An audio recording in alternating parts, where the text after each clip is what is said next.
ബീഹാറിൽ ഒരു പോലീസുകാരന്റെ ഭാര്യ സ്വയം വെടിയുതിർത്ത് മരണപ്പെട്ടിരിക്കുന്നു. പോലീസുകാർ ഇതൊരു ആത്മഹത്യയെന്ന് പറയുമ്പോഴും മരണപ്പെട്ടയാളുടെ വീട്ടുകാർ പറയുന്നത് ഇതൊരു കൊലപാതകമാണെന്നാണ്. എന്താകും വീട്ടുകാർ ഇത്തരമൊരു സംശയം ഉന്നയിക്കാനുള്ള കാരണം?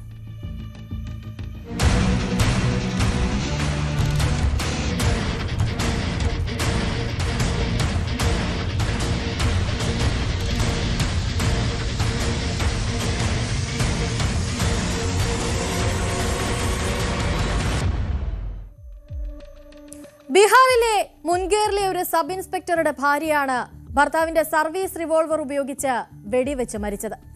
സഫിയ സറായ് പോലീസ് ഔട്ട് പോസ്റ്റിലെ വാടക വീട്ടിലായിരുന്നു ഈ പോലീസുകാരനും ഭാര്യയും താമസിച്ചിരുന്നത്. അവിടെ സബ് ഇൻസ്പെക്ടറായി ജോലി ചെയ്യുകയാണ് അയാൾ.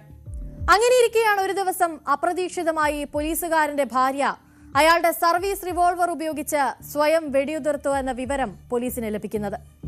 പോലീസ് എത്തി യുവതിയെ ആശുപത്രിയിൽ എത്തിച്ചെങ്കിലും ചികിത്സയ്ക്കിടെ അവർ മരണപ്പെടുകയായിരുന്നു.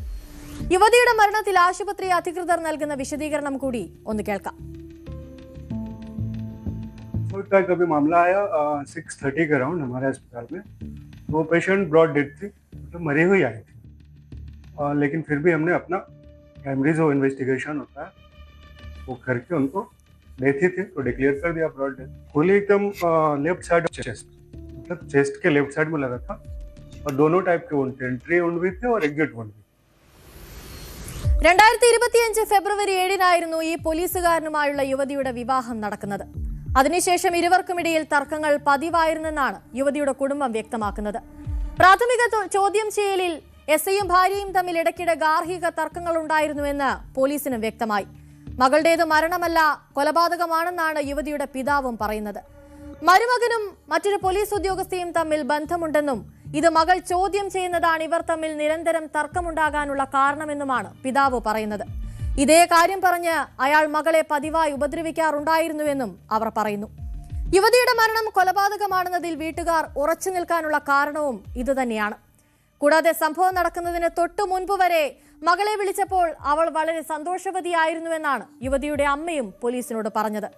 അത്ര സന്തോഷവതിയായിരുന്ന അവർ പിന്നെ എന്തിന് ആത്മഹത്യ ചെയ്യണമെന്നതാണ് യുവതിയുടെ വീട്ടുകാർ ചോദിക്കുന്നത്. നിലവിൽ പോലീസുകാർ ഇതിൽ അന്വേഷണം പുരോഗമിക്കുകയാണ്.